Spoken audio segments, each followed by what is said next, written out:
Hello, and welcome back to Skep's Unnamed Deck Showcase. Now that we're free from the chains of New World hype, I can finally go back through my collection of decks that I've made throughout the years I've been playing Duel Links and tinker around with builds to beat what I expect everyone to be playing going forward. In that vein, and due to the fact that the recent Rio event just concluded, I'd like to take a look at a deck that seems perfectly placed to combat the influx of graveyard-reliant decks such as Salamangreat, a build of sharks that, due to the inclusion of Rio's Twins Together skill and the inclusion of several Winged Beast Xyz monsters, I am tentatively calling Flying Fish. Here we are with the deck, and like the previous video, I'd like to give a little history about the Shark archetype, or Sharketype if you will, before we hop into the deck profile proper. Sharks as a deck were actually quite hyped at the start of Master Rule Revisions 420, but unfortunately floundered against the competition. The reason for this is the water attribute Xenolock and relatively low power of the Xyz toolbox the deck had access to compared to the rest of the tier archetypes at the time. Remember, the rule revisions happened at basically the same time Eldritch and Adamancipator came out, and if you've played Master Duel, you know how those decks are far and away better than anything this deck could do. While we do have access to the Shark boss monster in Bahamut Shark in Duel Links, we lack its ideal target in Totally Awesome, and I refuse to acknowledge the existence of Black Ray Lancer as a real card. So if this deck's greatest power play is locked out to us in Duel Links, what is the reason to play a build of Water Xyz not running Territory of the Sharks?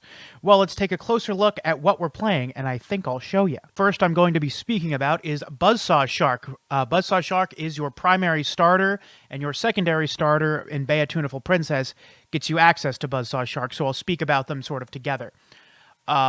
What Bea Tuneful Princess does is, when this card is normal or special summoned, banish this card, special summon one level 4 or lower fish-type monster from your deck, except Bea Tuneful Princess, and that's a hard once per turn. So what is it summoning? Like I mentioned, our other starter, Buzzsaw Shark. This card does not activate when it's summoned, but rather it's a hard once per turn ignition effect, so you activate it after its summon resolves. And what its effect is you can target one water monster you control, special summon from your deck in defense position, one fish-type monster with the same level as that monster but with a different name. And if you do, it cannot activate its effects this turn. Also, you cannot special summon monsters from the extra deck for the rest of this turn, except Xyz monsters. You can only use this effect of Buzzsaw Shark once per turn. If this card is used for the Xyz summon of a water monster, it can be treated as a level 3 or 5 monster. So these are your two starters. They get you, either one of these cards that you draw gets you access to 2 bodies on the field, which makes a rank 4. It's very consistent, but it's also basically the only thing the deck can do. So if your rank 4 can't carry you to victory, you're in a bit of a rough spot. But given that Dweller is so well positioned right now, I thought it was worth testing if a deck that makes Dweller basically every game and can sit on Crackdowns and DD Crows is perhaps good enough. That's the thesis behind this deck. We'll see if it pans out. We are playing 3 extenders in Silent Angler. If this gets negated and you have a Silent Angler in hand, you can still make your rank 4s. More often than not, you don't even care about drawing this, though, because it is your primary target for Buzzsaw Shark. And all it does is special summon itself from your hand, and you can't special summon monsters from your hand for the rest of the turn. But that's fine, because this is our only monster that special summons itself. Our last fish monster is sort of a follow-up after we've sort of exhausted our plays.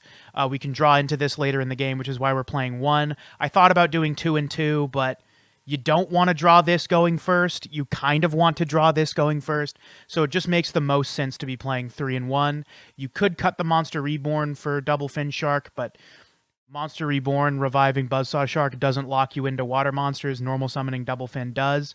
I'm not playing Whitefish Salvage because I don't think I have it. Let me take a look really quick. Whitefish. Do I have it? I sure don't. So that's why I'm not playing Whitefish Salvage. If you wanted to, you could cut this to 2 and cut the Reborn and then play 2 Whitefish Salvage. That seems fine. So what this does is when this card's normal summoned, you can target one level 3 or 4 water fish type monster in your graveyard, special summon it in defense position, negate its effects, and then you're locked into water monsters for the rest of the turn. Normally what I'm doing here is I'm at later points in the game when I don't have any more starters in my hand. I'll normal summon Double Fin, revive Buzzsaw Shark, use the skill to shuffle back the 2 monsters I summon to leave this up as another potential follow-up later, and then summon my 2 Winged Beasts and make a rank 4 that way, or a rank 5. So those are the fish monsters we're playing. That is the core monster count of the deck, and all the rest of the deck is basically space for staples. Speaking of, best staple in the game right now, DD Crow. I mentioned before about telling you why to play this version of the deck over Territory of the Sharks, and this version can play DD Crow. Territory of the Sharks does not restrict your extra deck to only being water monsters. It restricts your main deck as well. So no access to DD Crow, meaning you have to rely on Necro Valley, which is good, but it loses to DD Crow, or not DD Crow, it loses to Mystical Space Typhoon. DD Crow, I don't think, loses to anything except Lancia, and I don't think I've seen anyone play Lancia in this game for like over a year now. So that's Dweller and Crow sort of hit everything in the game. And that was why I wanted to try this version of the deck, because Dweller Turbo, that gets to sit on both Crackdown and Crow, potentially, seemed like something I wanted to test out. We're playing Mystical Space Typhoon as our back row removal of choice, because we're on a Limit 3 trap card I'll explain later. One copy of Monster Reborn is our Limit 1. It revives Buzzsaw Shark, and it can bait out negates, so you can Monster Reborn... revive Buzzsaw Shark, activate it. It can eat a roar, and then you can normal summon Double Fin Shark and bring the Buzzsaw Shark back, shuffle them both back, and you've ate your opponent's roar. And they've gotten basically nothing out of it because you're making a rank 4 anyway. That's the reason I'm playing Reborn. It also can just bring back a Buzzsaw Shark if you need a starter and don't have one. I don't really think there'd be any other Limit 1 you'd want to play, so that's why we're on Reborn. Finally, we're on 3 copies of Crackdown as my trap card of choice. Like I said in the Salamangreat video, probably be better off playing Compulse, but I don't have Compulse. Additionally, if you do have Compulse, do not play this card in the extra deck. I'll explain why I'm playing it in a second. To start off our extra deck, well, before we start, I'll explain the skill. Twins together. Return 2 level 3 to 5 water fish monsters, accept tokens from your field to the deck, play 1 Aurora Wing and 1 Blizzard Falcon from outside of your deck to your field. During this turn, you exceed summon a water monster using a monster played by this skill. The level of the monster can be treated as 5. This is once per turn, but twice per duel. This allows us to make 1 copy of Ice Beast Xerophine, a very powerful card. You can detach material, negate all face-up effects, all the effects of face-up cards your opponent controls, negate Salamangreat Sanctuary. It could negate a Crackdown too, which I think would return control of your monster if it's still on the field. It can negate Necro Valley. It can negate field spells, floodgates, and effect monsters. It can negate the effect of something like a Yazi, which would allow you to target it, for example. Very powerful card. Wasn't super sure if it was good enough a reason to play the deck, but it has won me games. It's very strong. 1 copy of the new card, Ice Princess Zororo Xehanort. You can detach material from this card, then target 1 physical attack position monster your opponent controls. This attack becomes 0. Very, very powerful. It wins games. I would like to play... It's a little rough because it makes going first harder. Let me see. Crystal Zero Lancer is what I want to show off here. This card is also a good going first option. I'm not playing it because I kind of like all the monsters here.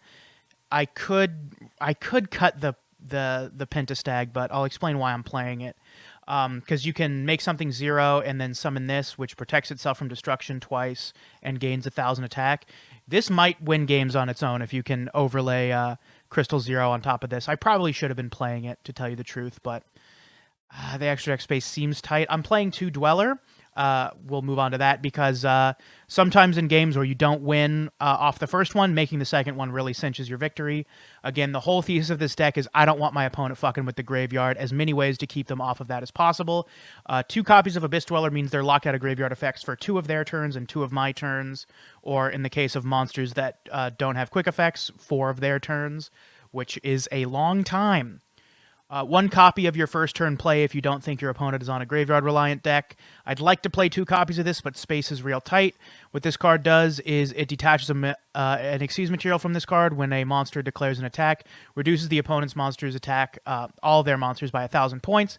When it's destroyed by card effect or battle, sent to the graveyard, you can revive any of your monsters. You can bring back the Buzzsaw Shark and then use its effect next turn. Pretty all right. 1 copy of Malevolent Sin, the best rank 4 in the game. This will win you games if you don't want to like bother running into a set monster. It also is another way to bait out Roar, because if you can remove from play a Salamangrate's Link monster, they basically have to use it on this, and if you have a follow-up, you can make a Abyss Dweller and then attack them. 1 copy of number 50, Black Ship of Corn. I felt like a fucking genius when I remembered this card. This detaches an Xyz material to target a face-up monster your opponent controls with attack less than or equal to this card. Send it to the graveyard. This is another way of outing Salamangrate Balinx, because it sends, not destroys. So you can send a Sunlight Wolf to the graveyard and not worry about Balinx. 1 copy of Pentastag, because sometimes you steal an Xyz monster, a Synchro monster with a level other than 4, or a Link monster, and you want to get it off the field. This is the best Link 2 currently. It gives your monsters piercing damage, which is very funny to give to Hope, Woven, Dragon, Spider, Shark, or other cards. Lets you attack for a lot of damage, funnily enough. A lot like Malevolent Sin plus Pentastag is also, I think, exact lethal. Yep. So Pentastag plus Malevolent Sin is exact lethal. So don't worry about playing this if you have Compulse or any other removal trap instead of Crackdown, and just play the Crystal Zero Lancer, and this looks really good as well. That's the deck. Let's see how it performs against some matchups.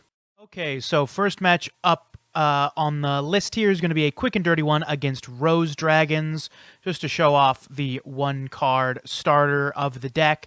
Basically, every hand does this, and you either have more pieces of back row or interruption, or more starters for next turn. Here we have more interruptions and only 1 starter. So we're going to banish Bea Tuneful Princess after normal summoning it to get Buzzsaw, activate Buzzsaw targeting itself to bring out the Silent Angler. Overlay the 2 for Abyss Dweller. This should stop White Rose Dragon using its effect when sent to the graveyard by Synchro Material. We're going to shotgun the Dweller. Not necessary, but I mean, it's a ladder, so... They're going to Rocks Rose, searching the Basal Rose Shoot. They're going to activate it. I figure I can probably let them make Black Rose, but I don't want to, so I'm just going to banish the White Rose, see what they have in hand. Nothing. We MST their MST. We activate our second MST. I held it in hand just so I could keep 1 form of back row removal if they had like double Cosmic or something. We're going to Bea Tuneful Princess again, getting Buzzsaw Shark because we drew Tuna for turn. We're going to shuffle our 2 monsters back, go for lethal, Blizzard Falcon, burning them for 750, making Ice Princess, and they will concede after we activate the effect. All right, not bad. Game 2 here is going to be up against a Jim Cook on Fossils. This is going to be a really rough one for our opponent, and I wanted to show it off just to sort of show how powerful Dweller is on ladder as a way of shutting down some rogue matchups you're more likely to experience on a ladder setting than in tournaments. We're going to do our standard Bea Tuneful for Buzzsaw for Angler for Abyss Dweller play. We open 3, 1 starter and an extender for our next turn. They're going to activate Miracle Rupture. We're chaining Dweller, not shotgunning this time. They cannot activate Taka Crusader. They're going to activate Dark World Dealings. That's so rough. None of their graveyard effects are going to trigger off the dealings. They finally get Fossil Fusion, but they have no other cards in hand. I'm just going to destroy their set card because I think one of their fusions can pop my spells and traps. They're going to make the big bungus here, Fossil Warrior, Skull King. They're going to get 2 attacks, but there's no shot for them to come back here because we drew the 3rd Buzzsaw. That's very funny. We're going to twins together to make Zeraort, I believe. Yep. We're going to overlay for Zeraort, target the Skull King, activate Monster Reborn just to bring a monster back to attack for lethal because 25 plus 16 is lethal and they concede. Last of our ranked matchups here against a Yami Yugi on Lightsworn.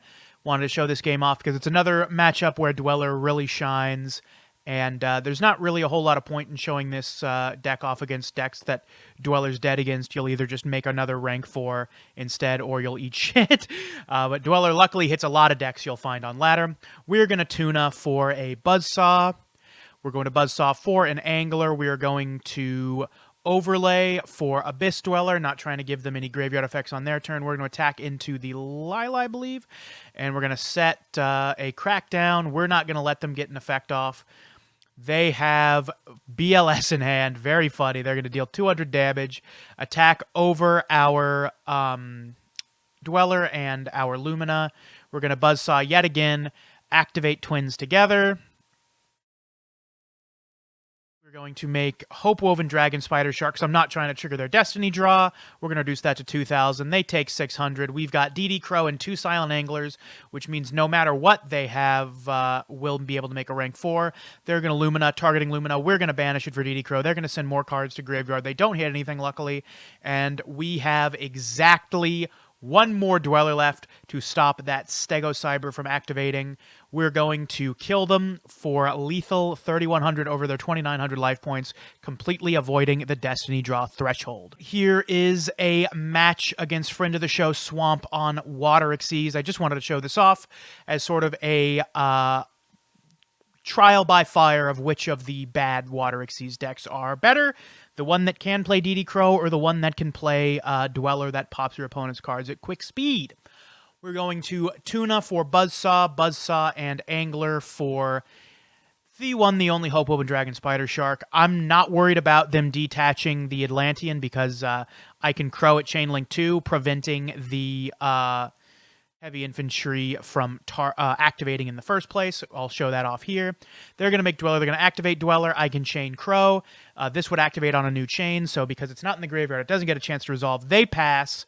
We're going to Buzzsaw. They will Forbidden Chalice. Unfortunately, we don't have another water monster in grave, but we can hit over both of their monsters for a lot of damage. They've got 3 cards in hand. Another Deep Sea Diva for an Atlantean Marksman. We're going to eat the Dweller pop this time because we do not have a DD Crow and we do not have a Dweller. So they're going to pop our Shark. That's totally fine. We have another starter in hand, and we still have Zera Ort in rotation, which means we can hit them for lethal. We're going to Twins together, putting back both of our starters and our extenders. We're going to make Zero fine. I don't know why I made Zero fine. I don't know. I guess I just thought it'd be funny. Oh, right, that's why. We're going to get even more monsters. Oh, wait, I didn't activate. That was a misclick. I was supposed to summon the Buzzsaw from my grave, activate Buzzsaw, and I didn't use its effect. That would have been funny, but, you know, it doesn't matter. Whoops. Another game against Swamp. They are playing Super Heavy Samurai. We're playing Sharks, obviously. We are going first. I think we've only gone first this this episode. We opened 2 starters and 2 extenders. Well, this is only an extender insofar as it will work next turn. We're going to make Abyss Dweller and pass. That's all we're doing is making Abyss Dweller and passing. We're shotgunning Dweller for basically no reason. They're going to make a Magnet and a Soul Piercer and pass. We're going to Monster Reborn. They're going to DD Crow, targeting our Buzzsaw Shark. That's totally fine.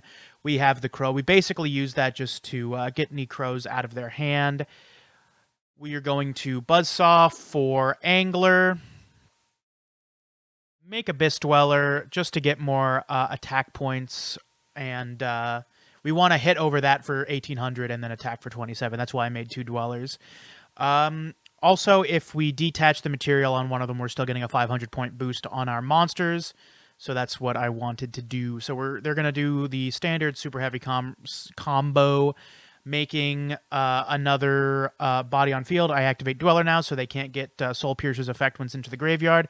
They're going to Style Evolution, making a super heavy samurai a tuner. They're going to make a very funny Hot Red Dragon Archfiend. They're going to pop all our monsters and attack for 3,000. But we can out this with our normal summon Double Fin Shark, reviving the Buzzsaw, shuffling both back into the deck, making Hope-Woven Dragon Spider Shark. I just wanted to shuffle them back so we had more starters in deck. We're going to attack over for 600. If they out our Hope-Woven, we get to revive something, so I'm not super worried. They can't. They can just make Mrs. Radiant. I'm not too worried because I have DD Crow to banish whatever they target with Radiant. Doesn't matter. We draw the starter. We shuffled back. Twins together yet again to make a copy of Malevolent Sin. I probably should have made Zera Ort, but I just didn't want to destroy it, so I could keep my Crow for next turn if for somehow they didn't survive. But of course they don't. They are dead. Last game of the video here up against Soulburner on Salamangreat. I ran a couple games against this strategy since I basically built a deck as an anti-salad deck. Let's see how it shows in that capacity. We're going first again. We're normal summoning Beatuniful Princess, summoning Buzzsaw Shark, making Dweller, setting MST, and passing. Not really where we want to be. We'd really want one of these cards here to be Crow, but alas. They're going to debug for Gazelle, use debug to make Balinks, special foul from hand. This person just opened the God hand. Adding Salamangreat Sanctuary. I debate MSTing the Sanctuary. I probably should have, but alas, I don't. I really wanted to try and hit the Roar, but I got punished for my greed. They're going to circle for Mir, really just opening everything. Then they summon Gazelle from hand. Gazelle will activate. Sunlight Wolf activates. They're going to add Foul back to their hand. If I draw DD Crow next turn, I'd be able to banish it, but I think I'm dead here. They're going to add the circle back to their hand. Make Heat Leo, and they've already used the reincarnation effect, so what do they care if I pop the Salamangreat Sanctuary? But they're going to protect it, which I was like, maybe I can beat them next turn, but they enemy controller, tributing Gazelle, and kill me with my own monster. Oof, that was rough. Back with the deck, and well, winning 5 out of 6 matches is definitely impressive. It is kind of funny that the one we ate shit to was the deck I built the deck to counter. There's something we can learn from this, and that is, well, Dweller and DD Crow are incredibly powerful against a lot of stuff on ladder. I actually had an incredible success rate with this deck, both in the games I showed and the games I didn't show. Salamangreat also can use a ton of resources from hand to extend without even needing their best cards to touch the graveyard. So that's, unfortunately, a reality this deck can't contend with, is that the best deck in the format, well, yes, being very graveyard reliant, also can play so much gas that your graveyard hate will not be enough to stop them from overpowering you, as we saw in that Salamangreat game. I played an additional Salamangreat game against that same person as well, where I opened Crackdown, and it also ended up basically the same way. If Salamangreat gets hit meaningfully enough on the next list where they lose the ability to play so much gas, then maybe this deck has a shot against them. But taking Salamangreat out of the picture and focusing just on ladder, I think this deck is fantastic. I do think you should play 3DD Crow. I actually think you can maybe take out the Mystical Space Typhoons for some other cards, perhaps Ballista Squads or enemy controllers, given that in many scenarios you can actually make a turn 1 rank 4 special summon Silent Angler from your hand and just leave it there as fuel for an enemy controller or a Ballista Squad possibly. This deck is a lot slower than Goki, so there's more of a reason to play more reductive traps, because realistically you're just sitting on 1 rank 4 and cards to interrupt your opponent on top of that, which Ballista Squad is a good option for. Additionally, I really think cutting Crackdown for Compulse is incredibly correct for this deck. You really would rather play the Crystal Zero Lancer over the Pentastag, though Pentastag has come up in some games both on ladder and against friends where it has it's come up, but that again, that's only because I've been running Crackdown. If I was playing Compulse instead, those issues would not have come up where Pentastag was useful. If you're playing Crackdown, you probably do need to play a Link monster to get their monsters off the field so they don't take them back with an MST, but if you have any other stable to play over Crackdown, play the Crystal Zero Lancer instead. Other than that, the deck is incredibly consistent, but not particularly adaptive, and as a result, it can get boring. You are just normal summoning Beatuniful Princess. It's not Beatuniful, it's Beatuniful, like beautiful, Beatuniful Princess. It's not Beatuniful. Beatuniful Princess or Buzzsaw Shark summoning exactly Silent Angler, and then making a rank 4 and setting some cards and passing. You're doing that every duel. It's very consistent, but again, you are doing it every duel. So if that gets old for you, I don't know what to tell you. That's what the deck is built to do. That's really the only thing it can do. That being said, I think it's good for ladder, although it's very rough against Salamangreat if you expect to see a lot of it. So take that into account when deciding whether or not to build or play this deck. Well, there you go. I honestly didn't think it'd be that rough against Salman Great, but that showing on ladder was very encouraging, if nothing else. Thank you so much for watching. If you enjoyed the video, please do consider dropping a like, subscribing, and perhaps even leaving a comment. I try to engage with the people who comment on my videos as much as possible. If you'd like to see me play the decks I play on this show on stream, I stream very often at twitch.tv/skepticalsnivy. It's my primary online content creation method, so if you'd like to engage with that, the link to my Twitch will be in the description. Additionally, I mentioned playing either Aromage or Metal Foes next show, but I'm thinking I might do Harpies. If that sounds interesting, let me know. I'm also going to try to make these shows weekly to get my videos as much attention as possible. I've noticed my Goki and Salman Great videos not performing as well as my World Chalice, so I'm going to try to spread out the dates on which I upload to make sure as many eyes as possible get on my content to maybe spread it around. Additionally, if you do enjoy these videos, consider sharing them as well on your own social media of choice. That'll do it for me this time. I will see you all next week with something interesting, I'm sure. Goodbye.